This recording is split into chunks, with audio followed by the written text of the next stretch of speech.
ಮಹಾಲಕ್ಷ್ಮಿ ಮದುವೆ ಸೋಮವಾರದಿಂದ ಶನಿವಾರ ಸಂಜೆ 6:30ಕ್ಕೆ ನಿಮ್ಮ ಸನ್ ಉದಯದಲ್ಲಿ. ಹಾಗ್ ಮಾಡ್ಬಿಡ್ತೀನಿ ಹೀಗ್ ಮಾಡ್ಬಿಡ್ತೀನಿ ಅಂತ ಬಾರಿ ಎಗ್ರಾಡ್ತಿದ್ದೆ.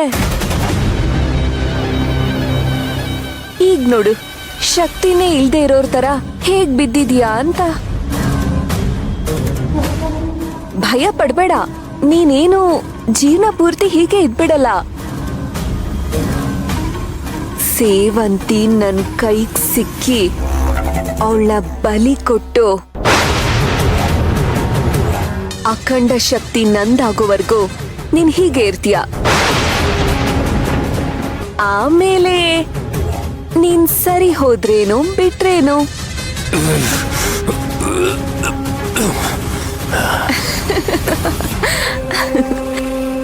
ಏಯ್, ಬಿತ್ಕೊಳ್ಳೋ ಸಾಕು. ಮೈಯಲ್ ನಯ ಪೈಸೆ ದಮ್ಮಿಲ್ಲ, ನಿಂತ್ಕೊಳಕ್ ಶಕ್ತಿ ಇಲ್ಲ. ಮಲ್ಗಿ ಜಾಗದಲ್ಲೇ ವೀರಾವೇಶ ತೋರಿಸ್ತಿದ್ಯಾ? ಲಾಯರ್ ಅರ್ಜುನ್, ನೀನೀಗ ಹೀರೋ ಅಲ್ಲಪ್ಪ. ಯಾಕಂದ್ರೆ ಹೀರೋನ ಪೇಷಂಟ್ ಮಾಡಿ ಬೆಡ್ ಮೇಲೆ ಮಲಗಿಸಿದ್ದಾಗಿದೆ. ಎಷ್ಟು ಕ್ರೂರ ಮನಸ್ಥಿತಿ ಉಳ್ದು. ಆದ್ರೂ ನಿನ್ನ ನೋಡ್ತಿದ್ರೆ ತುಂಬಾ ಅಯ್ಯೋ ಪಾಪ ಅಂತ ಅನ್ನಿಸ್ತಿದೆ. ಡಾಕ್ಟರ್ ಬೇರೆ ಮೆಡಿಸನ್ನ ಚೇಂಜ್ ಮಾಡ್ಕೊಟ್ಟಿದ್ದಾರೆ.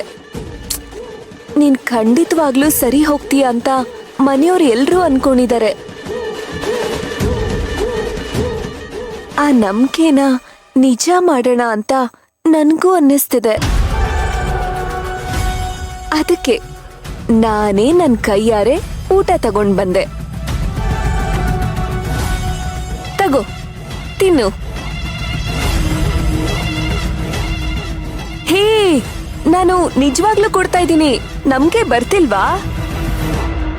ಸೇವಂತಿ ಸಿಗೋವರ್ಗೂ ನಿನ್ನ ಪೂರ್ತಿಯಾಗಿ ಸಾಯೋದಕ್ಕೆ ನಾನ್ ಬಿಡೋದಿಲ್ಲ. ತಗೋ ತಗೋ, ತಿನ್ನು. ಓ, ನಿನ್ ಕೈಲಾಗಲ್ಲ ಅಲ್ವಾ? ನಾನೇ ಕೂರ್ಸಿ ತಿನ್ನಿಸ್ಲಾ?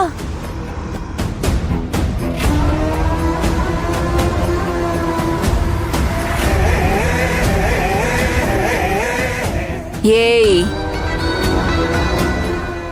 ಜಾಸ್ತಿ ಹಾರಾಡ್ಬೇಡ. ಈಗ ಅಟ್ಲೀಸ್ಟ್ ಒದ್ದಾಡ್ಕೊಂಡ್ ಮಲ್ಕೊಂಡಿದ್ಯಾ. ಆಮೇಲೆ ಇದು ಆಗದೆ ಇರೋ ತರ ಪರ್ಮನೆಂಟ್ ಆಗಿ ಸೈಲೆಂಟ್ ಮಾಡ್ಬಿಡ್ತೀನಿ. ತಗೊಳ್ಳೋ, ತಿನ್ನೋ.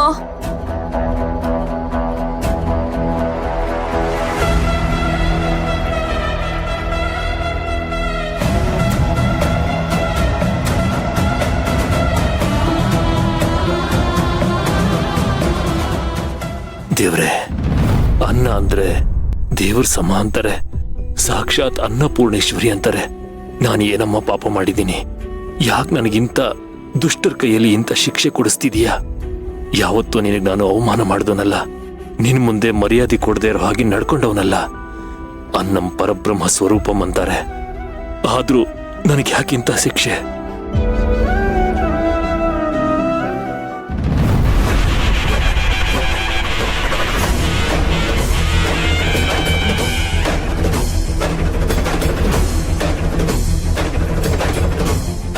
ಓಂ ಧೂಂ ದುರ್ಗಾಯೇ ನಮಃ. ಓಂ ಧೂಂ ದುರ್ಗಾಯೇ ನಮಃ.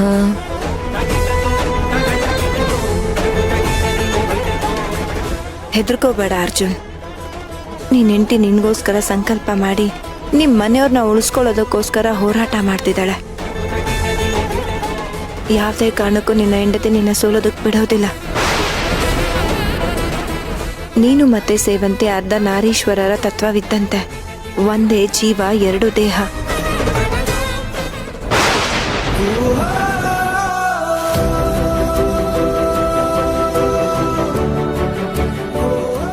ಅವಳು ಏನೇ ಮಾಡಿದ್ರು ಅದರಲ್ಲಿ ನಿನ್ ಪಾಲು ಇರಲೇಬೇಕು. ಇಲ್ದೆ ಹೋದ್ರೆ ಅದು ಪರಿಪೂರ್ಣ ಆಗಲ್ಲ ಅರ್ಜುನ್.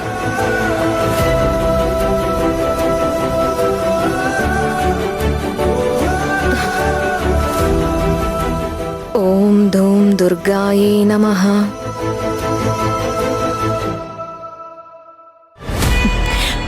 ಆ ಮಾಯಮ್ಮ ಅನ್ಕೊಂಡಿದ್ದಾಳೆ ನಿನ್ ಮೇಲೆ ಪ್ರಯೋಗ ಮಾಡಿ ನೀನ್ ಊಟ ಮಾಡದೇ ಇರೋ ತರ ಮಾಡಿದ್ದೀನಿ ಅಂತ.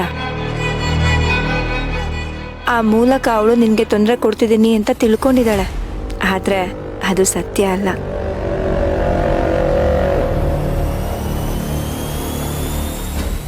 ಯಾಕಂದ್ರೆ ಹೇಗೆ ನಿನ್ನ ಹೆಂಡತಿ ಸಾಧನೆಗೋಸ್ಕರ ನಿದ್ರೆ ಆಹಾರವನ್ನ ತ್ಯಾಗ ಮಾಡಿದಳೋ ಅದೇ ರೀತಿ ನೀನು ಸಹ ನಿನ್ನ ನಿದ್ರೆ ಆಹಾರವನ್ನ ತ್ಯಾಗ ಮಾಡಬೇಕಾಗಿತ್ತು. ಅವಳ ಸಾಧನೆಯಲ್ಲಿ ನೀನು ಪಾಲುದಾರನಾಗಬೇಕಾಗಿತ್ತು. ಆಗ ಮಾತ್ರ ನಾನು ಸೇವಂತಿಗೆ ಪರಿಪೂರ್ಣ ಶಕ್ತಿಯನ್ನ ಧಾರೆ ಎರೆಯೋದಕ್ಕೆ ಸಾಧ್ಯ.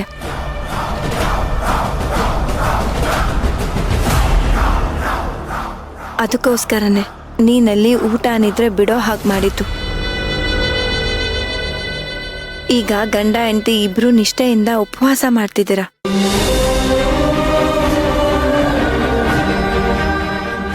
ಇನ್ನು ಮುಂದೆ ನಿಮ್ಗೆ ಪೂರ್ಣ ಫಲ ಸಿಗದಂತೂ ಶತಸಿದ್ಧ. ಆದ್ರೆ ಮಾಯಮ್ಮ ಇದೆಲ್ಲ ತನ್ನಾಟ ಅಂತ ತಿಳ್ಕೊಂಡಿದ್ದಾಳೆ.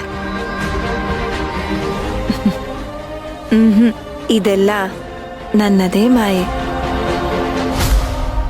ಎಲ್ಲ ದುಷ್ಟಶಕ್ತಿಗಳನ್ನ ಕೈವಶ ಮಾಡಿಕೊಂಡು ತಾನೇ ಗೆದ್ದೆ ಅಂತ ಮರಿತಿರೋ ಆ ಮಾಯಮ್ಮನಿಗೆ ಎಲ್ಲಿ ಎಡುತ್ತಿದ್ದೀನಿ ಅನ್ನೋದು ಅವಳಿಗೆ ಗೊತ್ತಿಲ್ಲ.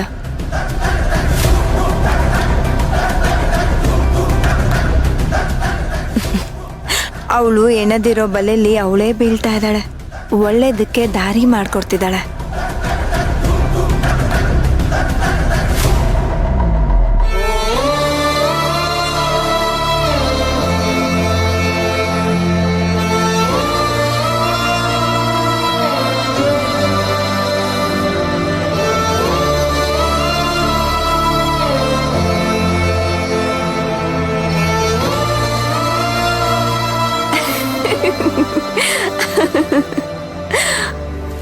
ನನಗ್ ಗೊತ್ತು ಕಣೋ, ನಿನ್ ದೇಹಕ್ಕೆ ಯಾವುದೇ ಮೆಡಿಸನ್ ಕೊಟ್ರು ಅದು ಕೆಲ್ಸ ಮಾಡಲ್ಲ ಅಂತ.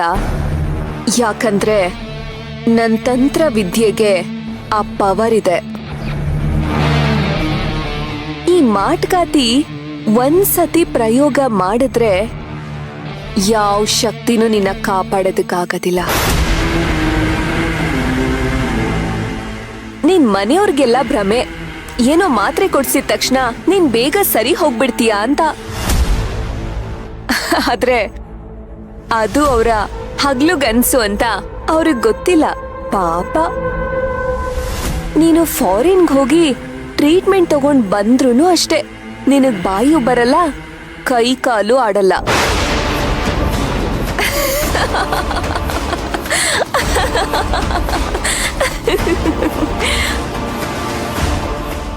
ಓ, ಸಿಟ್ ಬರ್ತಿದ್ಯಾ ಕಂದ? ನನಗೆ ಹೊಡಿಬೇಕು ಅನ್ನಿಸ್ತಿದ್ಯಾ? ಎದ್ದೇಳು, ಏಳು, ಎದ್ದೇಳು.